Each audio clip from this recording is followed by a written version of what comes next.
A graça e a paz, amém, irmãos? Vocês estão felizes com Jesus? Glória a Deus. Estão tristes porque o frio foi embora? Glória a Deus. Amados, nós vamos trazer ao Senhor nossos dízimos e ofertas. Eu não vou fazer nenhuma reflexão longa, não. Apenas nós vamos orar, amém? E consagrar ao Senhor nossos dízimos e ofertas.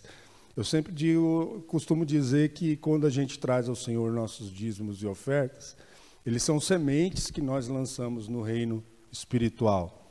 Não é somente honra, não, mas também é semente. Aliás, honra é semente, né?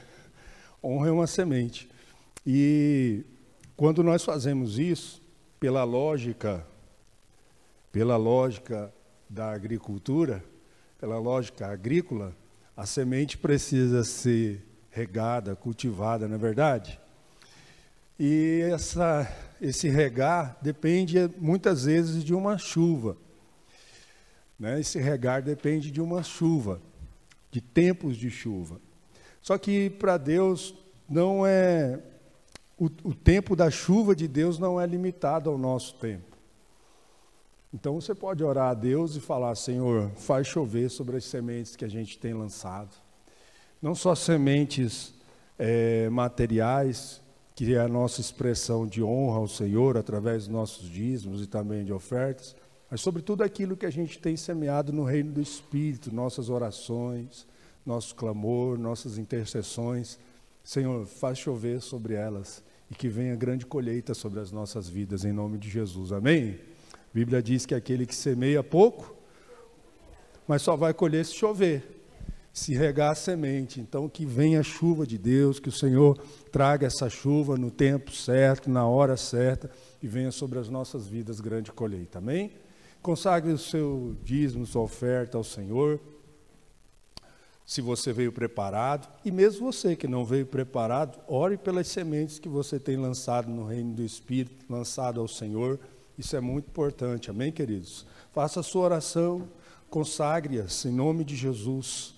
Pai, em nome de Jesus Cristo, nós colocamos diante do Senhor, ó Deus, ó Pai, este momento tão especial, essa oportunidade que temos de trazer ao Senhor nossos dízimos e ofertas, seja por meio do Pix, seja por meio de depósito ou transferência bancária, seja fisicamente aqui no gasofilácio. Nós colocamos essas sementes diante do Senhor, e também todas aquelas que em oração, em intercessão, nós temos colocado diante do Senhor, cada pedido como esses que estão aqui na frente, e também cada desejo do coração dos teus filhos e filhas. Também, Senhor, ó Deus, venha a tua chuva no tempo certo, porque o Senhor é aquele que dá semente ao semeador e pão para quem come. Ó Deus, e em nome de Jesus, que venha, Senhor, venha grande colheita sobre as nossas vidas, para a glória e para a honra do teu nome. Em nome de Jesus, amém e amém. Amém, queridos? Sua Bíblia, por favor. 1 Samuel. Eu não sou muito bom de títulos, não, para ministrações, mas eu fiz um título aqui para ficar gravado pelo menos na minha cabeça. E acabou, só que não. E acabou, só que não. 1 Samuel capítulo 4, versículo 19 até o versículo 22. Primeiro livro de Samuel, capítulo 4, versículo 19 até o versículo 22. Todos acharam? Quem achou, diga graças a Deus. Quem não achou, o João Lucas acha para você aqui no telão. 1 Samuel, capítulo 4, verso 19 até o verso 22. Amém? Diz assim a palavra do Senhor: estando sua nora, a mulher de Finéias, grávida e próximo ao parto,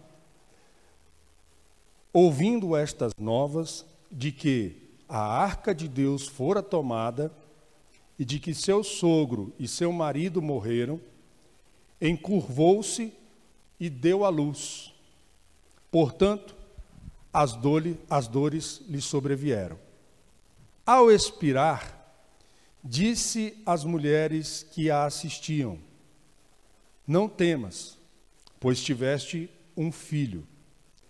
Ela, porém, não respondeu, nem fez caso disso, mas chamou ao menino Icabô, dizendo: foi-se a glória de Israel. Isto ela disse porque a arca de Deus havia sido tomada e por causa do seu sogro e de seu marido. E falou mais: foi-se a glória de Israel, pois foi tomada a arca de Deus. Abra sua Bíblia lá também em Abacuque, capítulo 3, versículo 2. Abacuque, capítulo 3, versículo 2.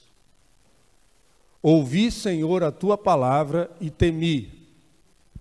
Aviva, ó Senhor, a tua obra no meio dos anos, ou no decorrer dos anos. No meio dos anos, faze-a conhecida. Na tua ira, lembra-te da tua misericórdia. Amém, queridos? Feche seus olhos um instante, vamos orar ao Senhor mais uma vez.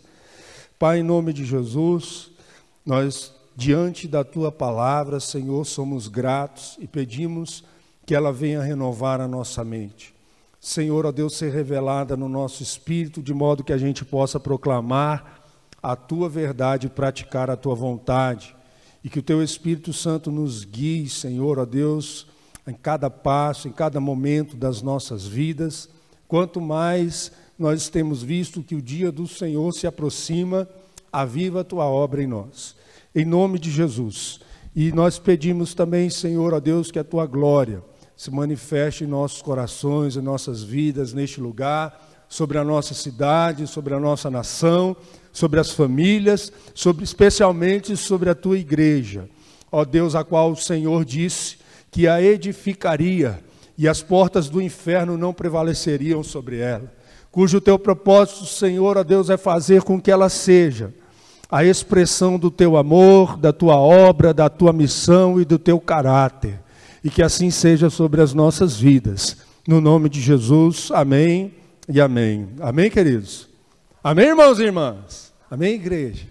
Glória a Deus, nós somos poucos, mas estamos aqui como gideões, né?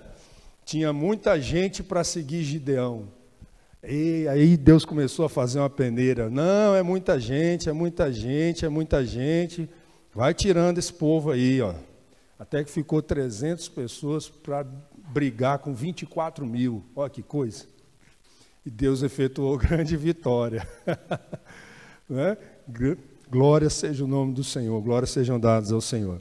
Queridos, não sei se vocês estiveram atentos, eu acredito que sim, ao texto que nós lemos de 1 Samuel, capítulo 4, versículo 19 ao 22, conta um momento muito trágico na história do povo de Israel, um momento muito triste para o povo de Israel. A glória de Israel se foi. Esse é o significado do nome Icabô. Ele representa esse momento triste aí da história do povo de Israel, em especial na vida do sacerdote Eli. A arca de Deus era símbolo da aliança de Deus com o povo de Israel, isso nós sabemos. Só que ela foi tomada pelos filisteus como consequência do pecado que havia, do pecado religioso, do pecado do povo, da contaminação do povo de Israel. Houve uma guerra entre israelitas e filisteus, e os filhos de Eli decidiram levar a arca para a guerra. É fato que os filisteus, quando souberam que a arca da aliança estava ali na batalha, eles temeram, mas também armaram uma situação, uma estratégia para tomar a arca da aliança.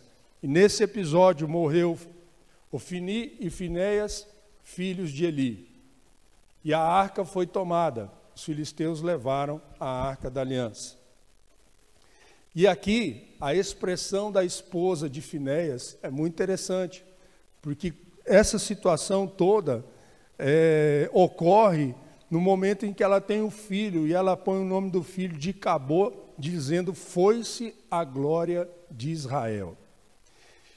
Ou seja, o nome desse menino, olha que coisa, o menino vai nascer com esse nome, olha só, vai crescer com esse nome. O menino vai crescer com esse nome.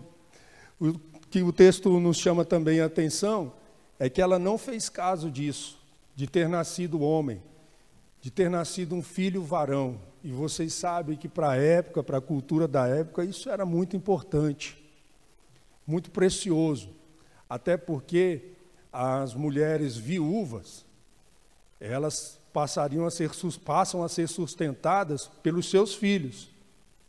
Filhos homens. E quando ela não tem filho homem, isso passa a ser algo muito difícil para ela, passa a ser uma circunstância muito difícil para as mulheres na época. Então, ter um filho varão seria um motivo de muita alegria, né? Ou seja, a descendência, a questão da herança, tudo isso era muito importante, mas ela não fez caso disso. Então, diante da notícia, morreu o cunhado, morreu o marido, e com a notícia Eli morreu. Eli estava sentado na cadeira, quando ouviu a notícia, caiu para trás e bateu a cabeça no chão e morreu. Só de saber a notícia.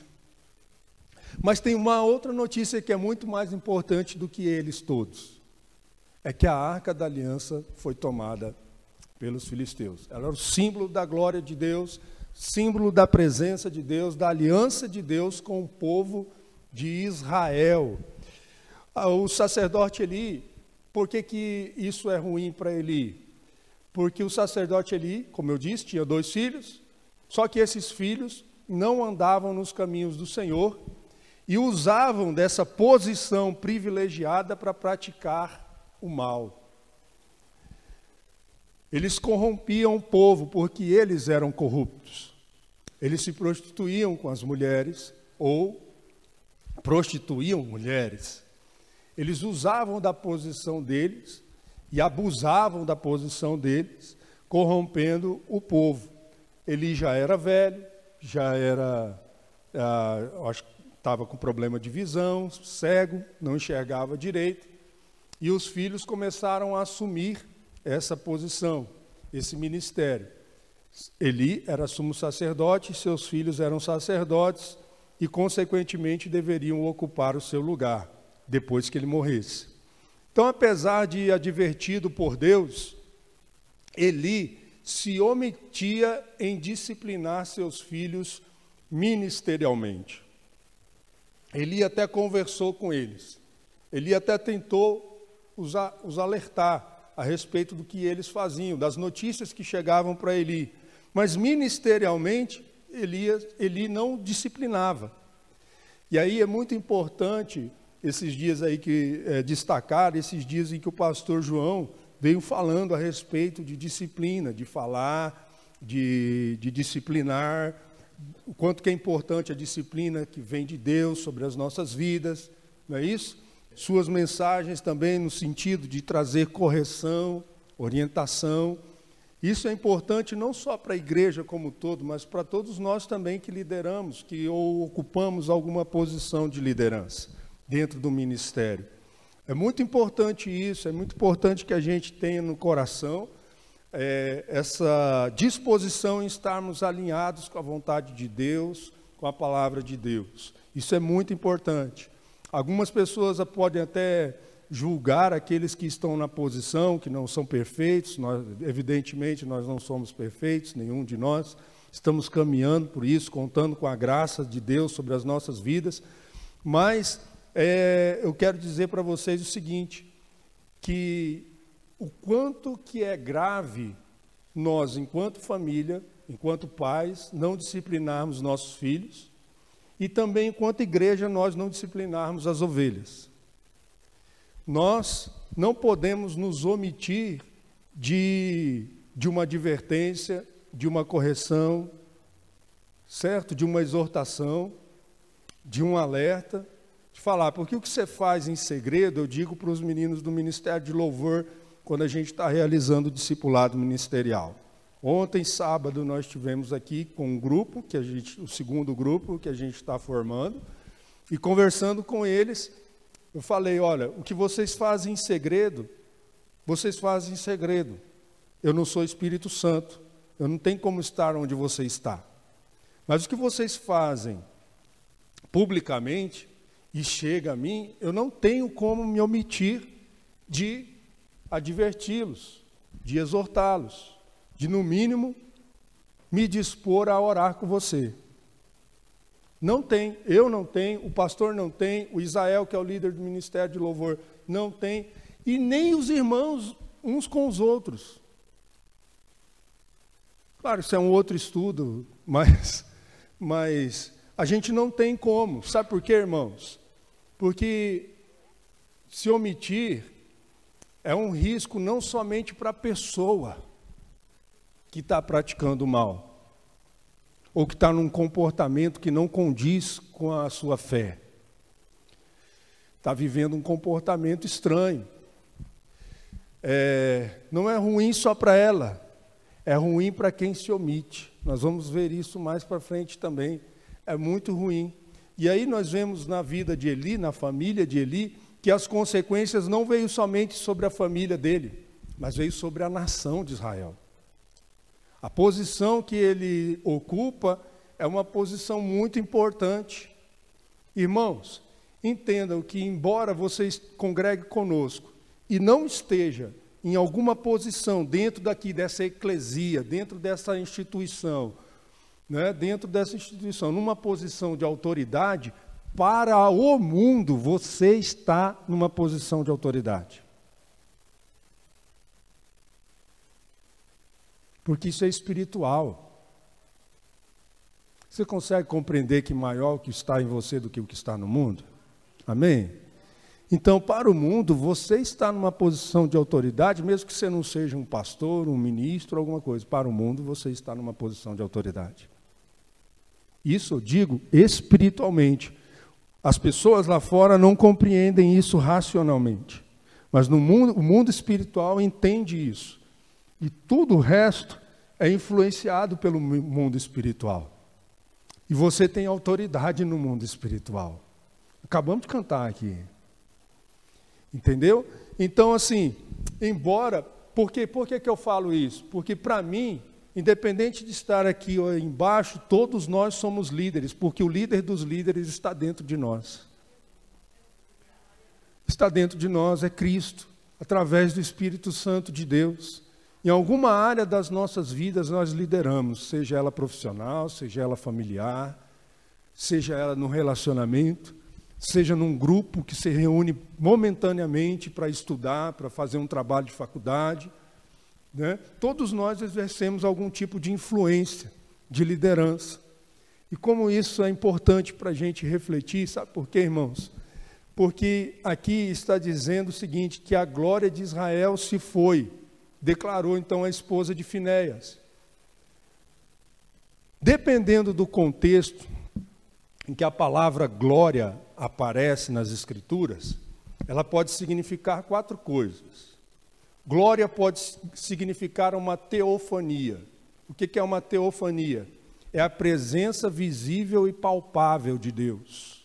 Como é o caso em que os anjos apareceram para Ló, para tirar Ló daquela situação, ou o anjo do Senhor que brigou com Jacó, Jacó brigou com o anjo, teve aquela luta.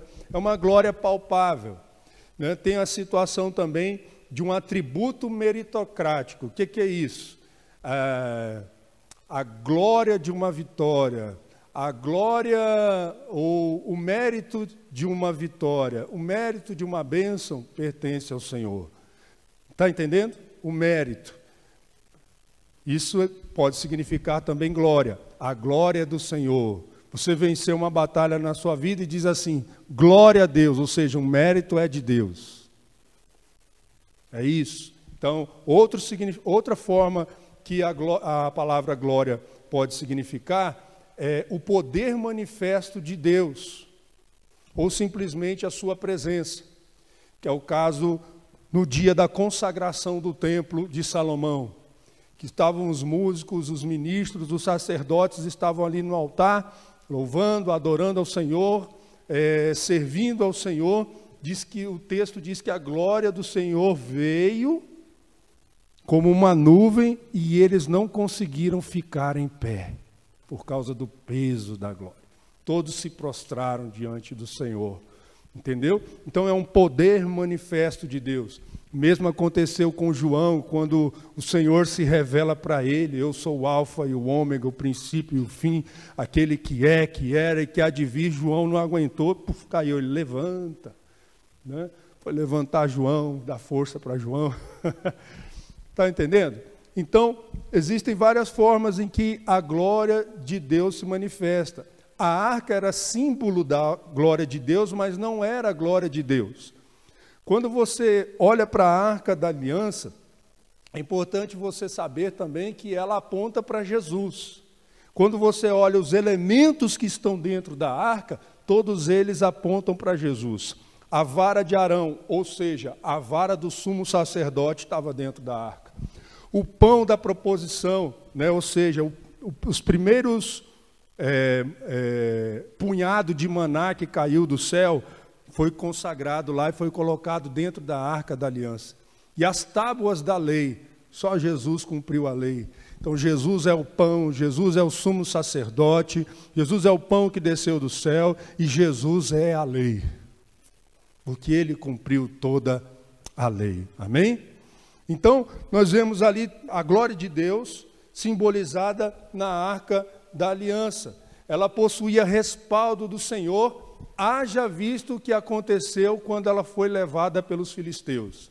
Essa história, irmão, vocês têm que ler depois esse negócio aí todinho, porque é muito legal. Os filisteus roubam ou tomam a Arca da Aliança, levam para a cidade deles, agora me falhou a memória, mas era a principal, Asquelon, se eu não me engano, levam para a cidade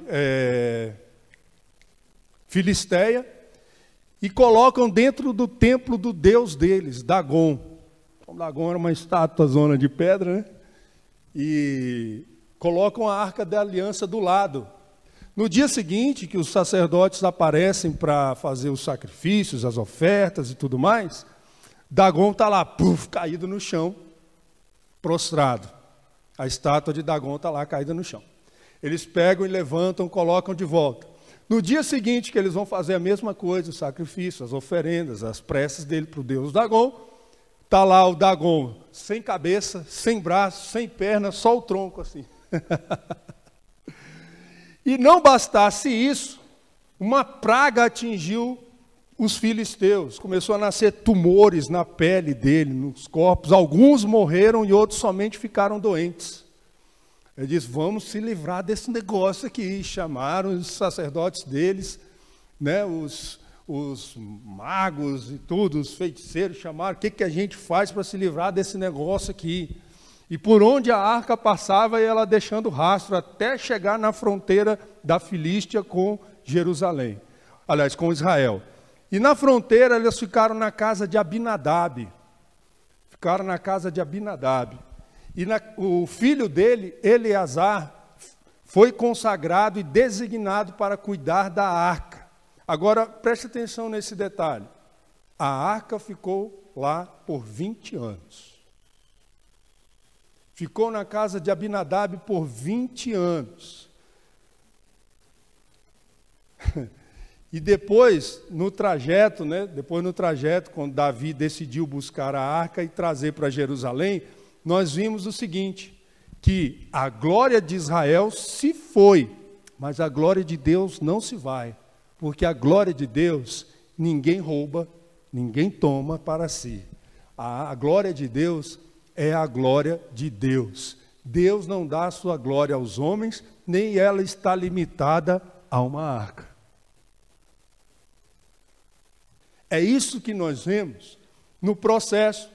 Porque enquanto a arca estava lá com os filisteus, ou 20 anos na casa de Abinadab, Deus estava operando. E o que Deus estava operando? Levantando um novo rei no lugar de Saul, Davi.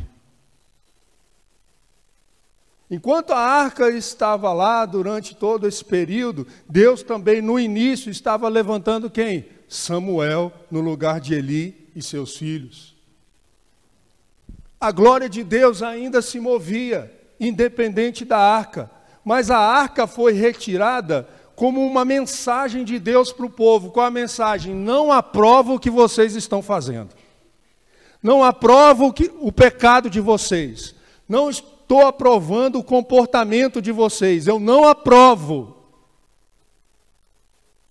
Então, preste atenção na declaração. O que foi embora? Foi a glória de Israel, não a glória de Deus. Israel se apoiava num móvel. Presta atenção, você entende?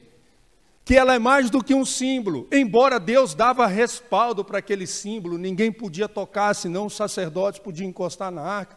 Havia todo um esquema em torno da arca, né? Toda uma proteção, todo um valor dado a ela. Mas eles não entenderam que a glória de Deus não é um objeto. A glória de Deus a transcende tudo isso. E Deus falou assim, eu vou retirar deles para eles verem que eu não somente que eu não aprovo o que eles fazem, mas porque minha glória ninguém toma para si.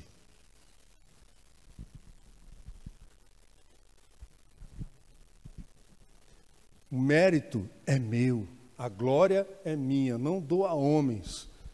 A palavra do Senhor nos deixa isso muito claro.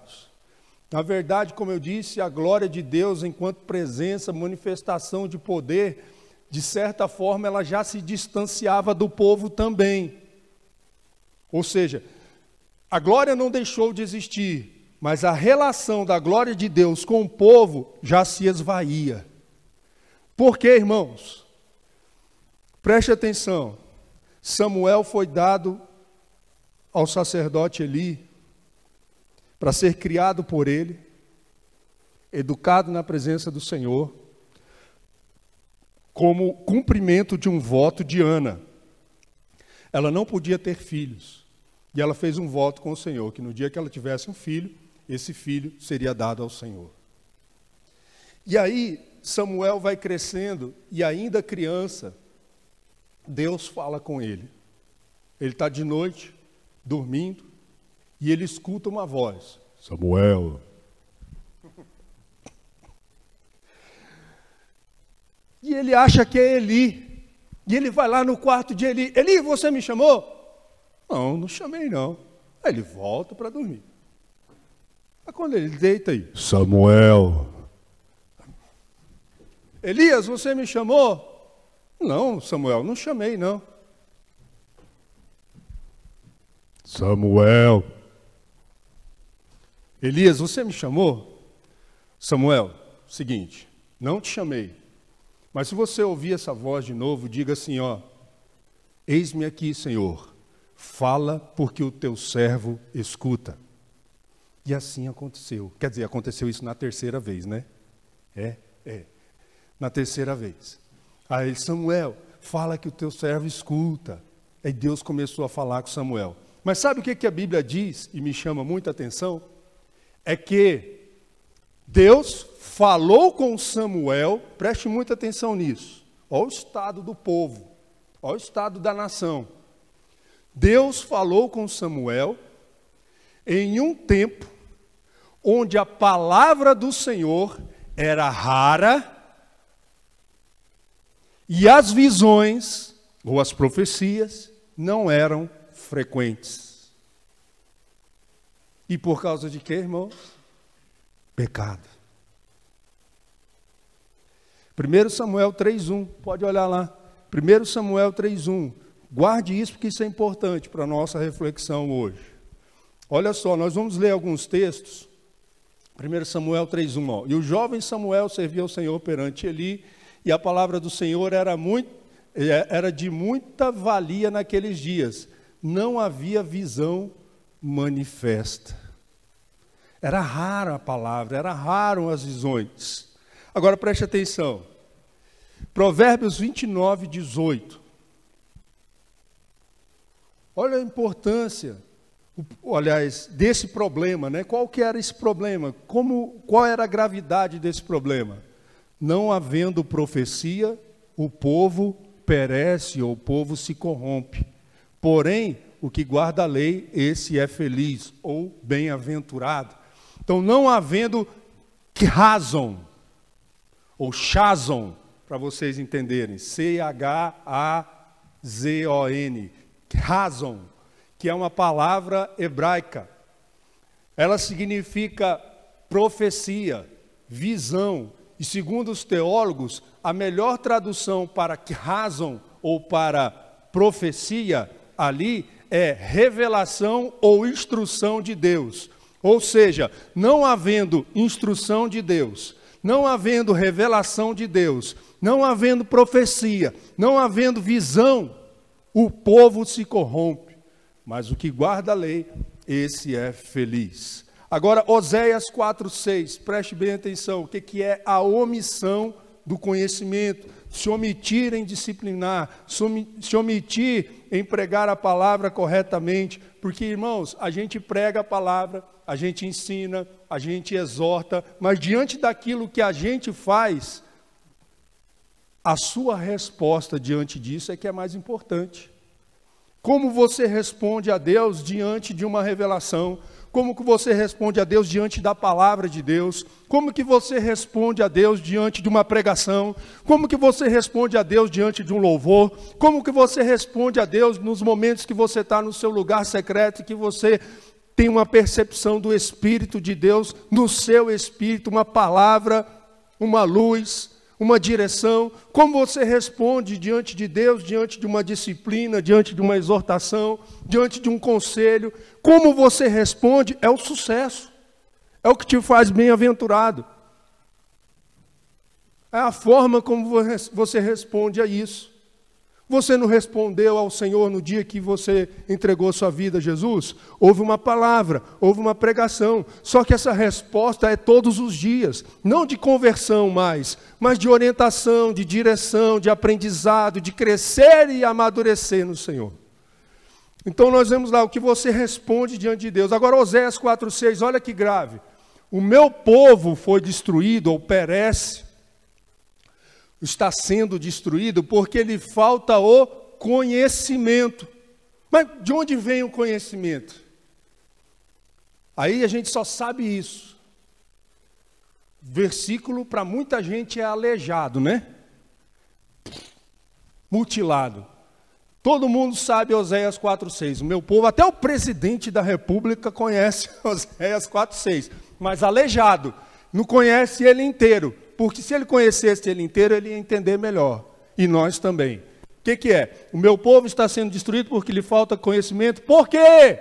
Porque tu, sacerdote, na minha Bíblia está escrito sacerdote, rejeitaste o conhecimento, também eu te rejeitarei, para que não sejas sacerdote diante de mim. E visto que te esqueceste da lei de Deus, também eu me esquecerei de teus filhos. Viu como a posição é complicada? E todos nós, aqui em cima, e vocês aí também, todos nós temos uma responsabilidade diante do mundo também, que é não esconder o conhecimento. Mas o mundo está se armando contra o conhecimento que você tem, para rejeitá-lo. Mas não fica triste não. Sabe por quê? Porque ao rejeitar o conhecimento que você tem, não está rejeitando você, está rejeitando Jesus. Foi isso que ele disse. Se rejeitarem a vossa palavra, rejeitaram a mim primeiro. Então somente não se omita. Ah, mas pastor, e se eu for processado e for preso? Dá glória a Deus, porque da mesma forma perseguiram os profetas que vieram antes da gente. É o Sermão do Monte. Bem-aventurados aqueles que, mentindo, vos injuriarem e vos perseguirem,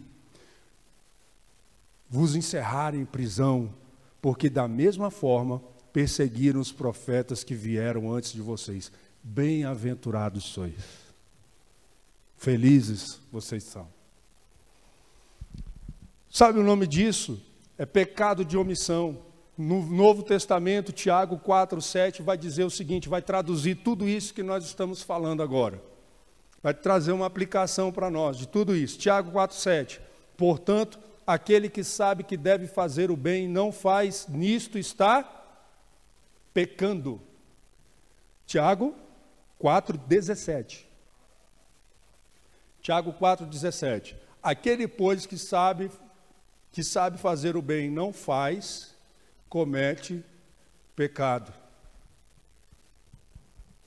Às vezes a gente está vendo um irmão passando por dificuldade tem medo de chegar nele e alertá-lo, ou tendo um comportamento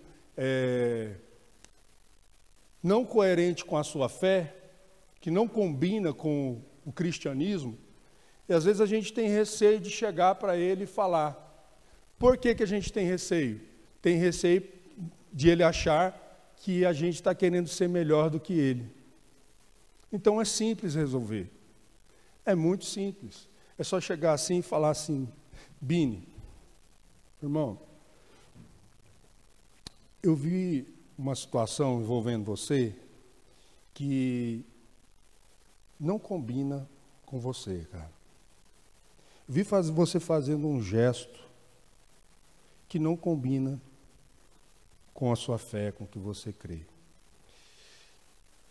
Deixa eu dizer uma coisa, isso é difícil para você? Largar isso? Eu quero dizer que eu estou aqui para te ajudar em oração, se você precisar. Porque eu também não sou melhor do que você. Eu também tenho os meus defeitos. E eu quero que você ore por mim. Posso orar por você? Dói, irmão, isso? Vai ficar ofendido comigo? É simples assim. É porque, dependendo da forma, como diz Eclesiastes, tudo tem o seu tempo e o modo debaixo do sol. Tem o tempo de fazer as coisas e a maneira de fazer as coisas. Então, é importante a gente aprender essas coisas, essa cordialidade. Não é isso que a Bíblia diz, que a gente deve ser cordial uns com os outros? Por isso, isso não é um dever só do pastor, ou um dever só de um ministro, ou de um líder. Não, é dever de todos nós, cuidarmos uns dos outros. Irmão, vi um comportamento seu enquanto casal, isso não condiz com a realidade da palavra de Deus. Eu também não sou perfeito não, viu? Já vou logo dizendo, Senhor, eu não sou perfeito também. Preciso de ajuda também. Vamos orar junto?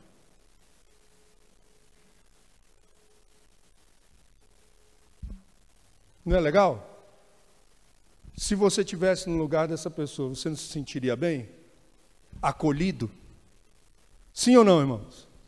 Então, não perca o medo de fazer essas coisas. Se você me ver dessa maneira também, perca o medo. Pastor, vi um negócio lá, foi o senhor mesmo que estava em tal lugar, assim, sabe? Foi, era eu. Pastor, não gostei muito daquilo não, pastor. Pastor, qual o problema? Tem alguma coisa? O senhor precisa de ajuda, de oração, de alguma coisa assim? Porque eu achei que aquilo não combina com o senhor. Irmão, ora por mim. Ora por mim. Porque isso aqui não me faz suprassumo da fé, não estar aqui em cima e poder pregar a palavra de Deus para vocês. Não me torna o suprassumo da fé, sou de carne e osso igual a vocês. Igualzinho, todos nós estamos sujeitos a, em algum momento das nossas vidas, errarmos ou falharmos. Amém, queridos? Então não significa dizer que durante esses aproximados 20 anos Deus não esteve agindo, pelo contrário, Ele agiu, porque o texto diz que a glória de Israel se foi, mas a glória de Deus permanece. Sabemos que o desprezo pela disciplina de Deus é o mesmo que desprezar o seu amor, amém? Vocês concordam com isso? A Bíblia diz que Deus corrige a quem ama, né? Disciplina quem ama.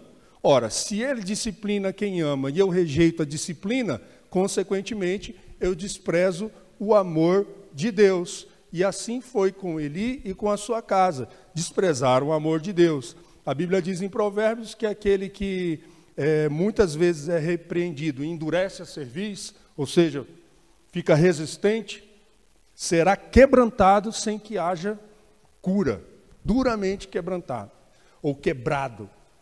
Sabemos que esse desprezo é terrível.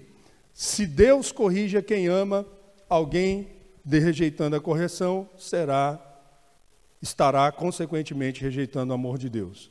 No nosso caso, em nossos dias, tem um agravante. Qual que é o agravante? É que a gente não sabe somente que Deus nos ama. Deus provou que nos ama. Esse é o agravante da história. É que Deus provou. Como que Ele provou? Enviando o seu Filho Jesus para morrer no nosso lugar, sendo nós ainda pecadores, como está escrito lá em Romanos capítulo 5, versículo 8. Curioso, irmãos, é que durante todo esse tempo que a arca ficou abrigada na casa de Abinadab, a impressão que nos dá, pelo tempo, é que ninguém se preocupava com ela. Nem Saul teve essa preocupação com a arca. Mas Davi, olha só, Davi teve um interesse pela arca. Davi trouxe um interesse pela arca, ele restaurou, ele quis buscar a arca. A primeira atitude de Davi, quando assumiu o seu reinado, foi trazer de volta a arca da aliança. Em 2 Samuel capítulo 6, não precisa abrir, só uma referência para nós. Era muito mais do que trazer de volta o símbolo da glória de Israel, porque agora tem alguém que entende que a glória de Deus vai além de um objeto, embora o objeto seja importante, porque Deus ainda está respaldando aquele objeto aponta para Jesus, e Jesus não tinha chegado ainda, então Deus está respaldando aquele objeto. Mas Davi entendeu que a glória de Deus é muito maior do que ela. Por quê? Porque Deus se revelou a Davi, dizendo que ele seria o próximo rei de Israel, quando a arca não estava mais lá. Ele experimentou da glória de Deus quando a arca não estava lá. Mas ele entende o valor da arca, porque ela é símbolo da glória de Deus. E sendo símbolo da glória de Deus, ao trazer a arca de volta, Davi está dizendo o seguinte: nós temos agora um sacerdócio restaurado e um governo centralizado na pessoa de Deus. É isso que ele faz ao trazer a arca de volta, centralizar as coisas. E quando ele traz de volta, o que tem? Claro, houveram problemas que Davi teve que aprender no decorrer do percurso, né? Trazendo a arca de volta, trouxeram em cima de um carro de boi, o carro de boi bateu numa pedra, a arca balançou, e o Uzá, que estava próximo da arca, encostou na arca para segurar e morreu. Aí Davi falou assim: não é assim que tem que ser. Buscou a Deus e entendeu que quem tem que carregar a arca não é o carro de boi, são os levitas. Foi lá, restaurou os levitas, restaurou o sacerdócio e fizeram com que eles fossem buscar a arca na casa de Obed-edom e trazer a arca da aliança de volta para Jerusalém. Só que cada passo que eles davam, cada 6 passos que eles davam era um sacrifício. Cada 6 passos que eles davam, um sacrifício. Ou seja, uma oferta que era feita para cada 6 passos que os levitas davam com a arca. Irmãos, isso tudo traz o que sobre a nação? Um grande avivamento. Nós temos um governo centrado em Deus. Nós temos um governante que teme a Deus, diferente de Saul. Nós temos agora um sacerdócio restaurado. Há uma esperança reinando no coração das pessoas. Isso traz alegria. Então, quando Davi vem na frente da arca, ele vem celebrando, ele vem dançando, ele vem feliz, ele vem saltitando, independente de Mical, do que acontece a respeito de Mical, porque Mical despreza Davi pela forma como ele veio celebrando ao Senhor, mas ele vem saltitando, tem música, tem canção, o povo se alegra, porque a arca da aliança está de volta, a glória de Israel. Porque a glória de Deus nunca se foi. Sempre haverá motivo para celebrar, para nos alegrarmos, para nós louvarmos ao Senhor, para nós buscarmos a presença do Senhor. Então eles vêm alegres, felizes. O que é isso? Avivamento. Isso é avivamento. Isso é avivamento. Por isso, e acabou. Só que não. A glória de Deus é restaurada, a glória de Deus agora Deus passa a restaurar o seu relacionamento com o povo. A volta da Arca da Aliança diz isso também. Eu permiti que levassem a arca para mostrar para vocês que não aprovo o que vocês fazem. Agora a arca está de volta para dizer para vocês que vocês têm que rezar a minha cartilha. Que estou pronto para restaurar meu relacionamento com vocês. E o que é isso, irmão? O que isso nos mostra? Um realinhamento. Vou dizer para vocês, eu quero encerrar falando o que significa avivamento. Por isso que eu li Abacuque no começo. O que significa avivamento? Avivamento, na prática, tem a ver com alinhar o seu relacionamento com Deus. Pense na nação de Israel como uma pessoa. Eles estão alinhando o seu relacionamento com Deus. Avivamento é uma palavra que, por si só, implica em uma existência de uma necessidade. Implica em uma necessidade. Não existe avivamento se não houver uma necessidade de avivamento. Por quê? O que a palavra significa?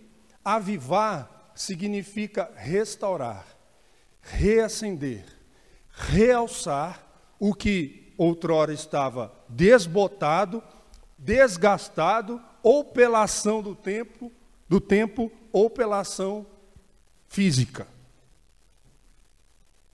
Por exemplo, vocês estão vendo aqui que essa parede aqui já tem algumas manchas. Pode ser de sujeira, de arranhão, de alguma coisa. Estão vendo? Eu nem sei se estão vendo. Está todo mundo lá atrás? Aí tem algumas partes daqui que precisa de quê? Estão meio apagadinha por causa de poeira, ou de arranhão, ou de um pó que caiu. Elas precisam então essa parede precisa ser avivada. Essa cor precisa ser avivada, restaurada. Isso é avivamento. Avivamento tem a ver com despertamento, mas esse despertamento não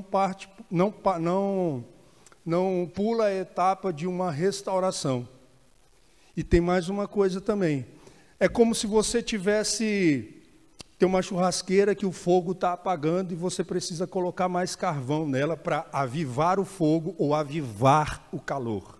Realçar, reacender. Não quer dizer que não tem fogo, não quer dizer que não tem calor, mas ele precisa ser realçado, avivado. Isso significa avivar, a palavra avivar. Ela tem relação com o despertamento espiritual. Mas esse despertamento espiritual não implica necessariamente num enchimento do Espírito Santo. Ela tem a ver com alinhamento. Vamos alinhar o nosso relacionamento com Deus. Isso é avivamento. A Bíblia não diz que quando Jonas foi pregar para Nínive, o povo lá ficou cheio do Espírito Santo. Mas diz que o povo se arrependeu. Olha aí. Nínive se arrependeu dos seus pecados. Não diz que eles ficaram cheios do Espírito Santo. Tem gente que confunde as coisas.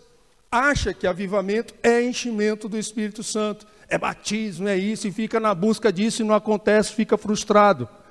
Porque, na verdade, avivamento é alinhamento com a vontade de Deus. É alinhamento com o seu relacionamento com Deus. Do seu relacionamento com Deus. Então é isso, necessariamente não vem enchimento. Pode vir, irmãos. Pode vir como consequência. Pode vir, não é proibido. Aliás, Joel fala isso. Joel fala lá, que quando houve um acerto, um conserto do povo, então veio a promessa do derramamento do Espírito. E nos últimos dias derramarei do meu Espírito sobre toda a carne, vossos jovens terão visões, vossas mulheres, velhos sonharão, os jovens terão visões, e sobre os meus servos e minhas servas derramarei do meu Espírito, e todos profetizarão. Então esse derramar do Espírito Santo não está diretamente relacionado ao avivamento, não, irmãos. Não, mas sim a um alinhamento. Agora preste atenção numa coisa. Já abre para mim lá, para a gente acelerar o processo, 2 Coríntios capítulo 7, versículo 10. 2 Coríntios capítulo 7, versículo 10. Guarde isso no seu coração. Todo avivamento passa por um quebrantamento. Todo avivamento passa por um quebrantamento. E o que é quebrantamento nesse contexto? É isso que a palavra de Deus está dizendo aqui, ó. Porque a tristeza, segundo Deus, opera arrependimento para a salvação, da qual ninguém se arrepende, mas a tristeza do mundo opera a morte. Que tristeza é essa? Poxa, essa parede está desgastada. Essa parede sou eu. essa parede está arranhada. Isso me entristece porque essa não é a vontade de Deus. É a tristeza que Deus está produzindo dentro de mim. Vem de Deus. E uma vez eu me arrependendo, isso produz salvação. A finalidade do avivamento é a salvação. Desenvolver aqueles que já são salvos e salvar aqueles que estão perdidos. E não necessariamente o enchimento do Espírito Santo. Todo avivamento passa por um quebrantamento. E como que Deus pode gerar esse tal de quebrantamento, essa tristeza da parte dele? Não é a tristeza segundo o mundo. A tristeza segundo o mundo te leva para o psicólogo, que é a depressão, psiquiatra. A tristeza segundo o mundo te leva aos remédios. A tristeza segundo o mundo faz você buscar recursos no mundo. Mas a tristeza segundo Deus te leva ao arrependimento. E arrependimento para a salvação. Agora preste atenção, como que Deus faz isso? E aí, chegamos. Você precisa ficar atento sobre isso. Amém? Diz o seguinte: Deus pode operar o quebrantamento através de uma pregação. Amém? Através de uma pregação, esse quebrantamento pode acontecer na sua vida. Através de um dom do Espírito compartilhado. Você está ali sentado, de repente Deus te dá uma palavra de sabedoria para levar lá para o irmão que está lá no canto. Como é que é o seu nome, meu irmão? Mateus. O Patrick leva lá uma palavra de sabedoria, que é um dom do Espírito que Deus deu, e Deus mostrou que tem que compartilhar com ele. Aí vai lá, e aquilo produz um quebrantamento na vida do Mateus. Deus pode... claro que são 9 dons, eu não vou listar todos eles não, né, irmãos? Através de uma ameaça de destruição, Nínive. Vou destruir. Prega Jonas. Jonas ainda atrasa o avivamento de Deus ainda. Não sejam Jonas, não atrasem o avivamento de Deus, amém, queridos? Pode ser através de uma ameaça de destruição, por que não? Pode ser através de uma perseguição. Eu não sei se vocês sabem, mas o movimento, no início lá da PL 122, que é a lei LGBT, lá muitos anos atrás, nunca, escuta bem isso, nunca na história da igreja no Brasil se reuniu tantas denominações juntas em Brasília para orar, interceder pela nação. 1 milhão de pessoas reunidas lá na esplanada dos ministérios. Nunca.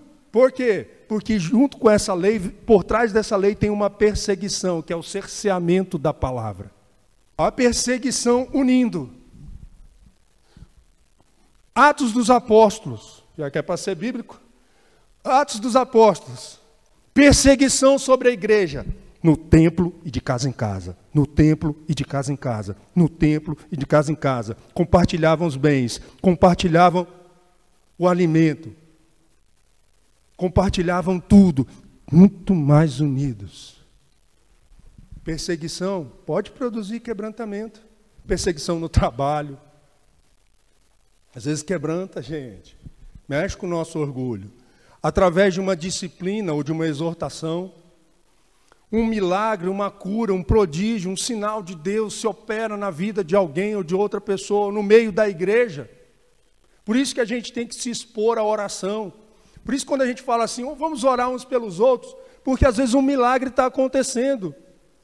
E a gente não sabe, não vê, mas Deus faz. Se você acredita no poder da oração, é assim que você tem que se comportar. Deus faz. Aí você está ali de mão dada, orando por um irmão que você nem conhece, você fica esperando algum tipo de sentimento. Meu irmão, não tem sentimento, é orar e pronto, acabou. Deus faz. Crê no poder da oração e Deus faz. Aí Deus pode fazer um milagre, você nem sabe. Rapaz, aí vem o irmão, procura o pastor, diz assim, você sabe aquele dia que o senhor falou para os irmãos orar? Tem um irmão que orou por mim, pediu para que Deus abrisse as portas para mim, e não é que abriu, pastor? Então vamos testemunhar isso, irmão. Eu estava doente, eu fui curado. Você não sabe o que você está tocando, irmãos. Deus sabe, só se dispõe. Através das circunstâncias da vida, os problemas, as coisas que acontecem, por exemplo, a que nós estamos vivendo como no mundo hoje, e que a gente entende que Jesus está cada vez mais próximo. Sabe que Deus usa de psicologia reversa, não sabe? Sabia disso? Procurando, ela está ali no arquivo dela, procurando. Onde é que Deus usou de psicologia reversa? Eu vou falar para vocês, calma aí. Gideão. Por quê? Porque ele estava se tremendo de medo. Deus chega para ele e diz, o Senhor é contigo, homem valente. Eu? O Senhor está te levantando para usá-lo para livrar o seu povo das mãos dos midianitas. Eu, o menor da minha casa, da família mais pobre de Manassés, eu. Vai nessa tua força, homem valente. Que força, irmão? Cadê a força? Porque Deus não está vendo o estado de Gideão naquele momento. Deus está vendo o que vai fazer dele depois. Deus olha para você e não vê o seu estado. Se você é pobre, se é rico, se é feio, se é bonito, se é alto, se é baixo, se é gordo, se é magro. Ele está vendo o que vai fazer na sua vida lá na frente. Isso quebranta. Rapaz, eu sou esse traste, essa porcaria, Deus quer me usar. Também através de uma coisa muito simples, onde a maioria dos cristãos mais crescem. Sabe o que é? O seu lugar secreto. Lá na sua casa, entra no teu quarto, briga com Deus, chora com Deus, se alegra com Deus, corre, dança, pula, lá no seu lugar secreto. É o lugar que você pode fazer tudo. Falar com Deus, e o teu pai que te vê em secreto, te recompensará. Lugar secreto, o que é isso? Entra no teu quarto, fecha a tua porta, e teu pai que está em secreto te ouvirá, e teu pai que te vê em secreto te recompensará. É o lugar onde os cristãos mais crescem. Aqui é 1%. 99% é a resposta que você dá diante daquilo que Deus fala com você. A tudo isso, a todo esse movimento, eu chamo de uma coisa só. Sabe o que é? Manifestação da glória de Deus. Quando a glória de Deus vem, irmãos, há avivamento. Quando a glória de Deus vem, tem quebrantamento. Quando a glória de Deus vem, tudo muda, traz alegria, traz restauração. Eu citei aqui outro dia o Salmo 96, né? Leiam o Salmo 96. O Salmo 96 é um trecho do Cântico de Davi, uma parte do Cântico de Davi, quando ele trouxe de volta a Arca da Aliança. Que texto poderoso! Tributai ao Senhor a glória devida ao seu nome. Tributai ao Senhor honra e força. Tributai à família dos povos ao Senhor. Adorai o Senhor na beleza da sua santidade. O Salmo 19, o Salmo 29 fala sobre isso também. Sobre esse tributo, Salmo 29. Mas leia o 96. É uma parte só do cântico de Davi, quando ele trouxe de volta a glória. Então, irmãos, a tudo isso, a toda essa manifestação de quebrantamento, eu chamo de glória de Deus. É impossível. Irmãos, todas as vezes que você se reunir, não importa se vai ser com 2 ou 3 pessoas, até porque Jesus disse que estaria no meio delas. A gente está muito habituado à multidão. Onde a multidão vai, eu vou. Seja a multidão.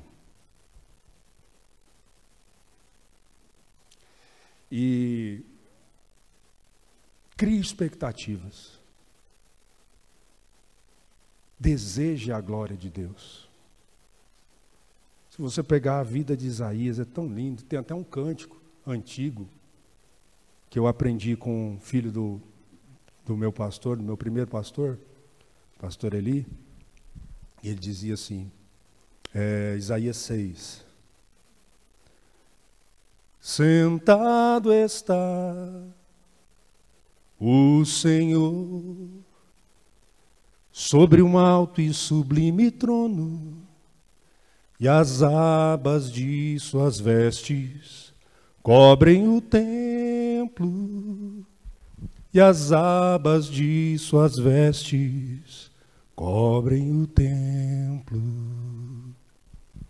Serafins estão por cima dele e clamam uns aos outros, dizendo: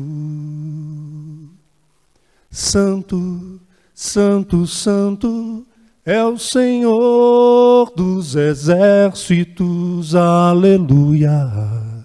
Santo, Santo é o Senhor, aleluia, aleluia. E toda a terra se enche da sua glória, aleluia, aleluia. E toda a terra se enche da sua glória. Que as nossas vidas se encham da glória do Senhor. Amém, queridos? Que você seja cheio da glória do Senhor. Que você deseje a glória do Senhor na sua vida. Nas coisas mais simples, não é nas coisas mais mirabolantes. É nas coisas mais simples, como se expor à palavra de Deus, orar, participar do louvor, louvar a Deus.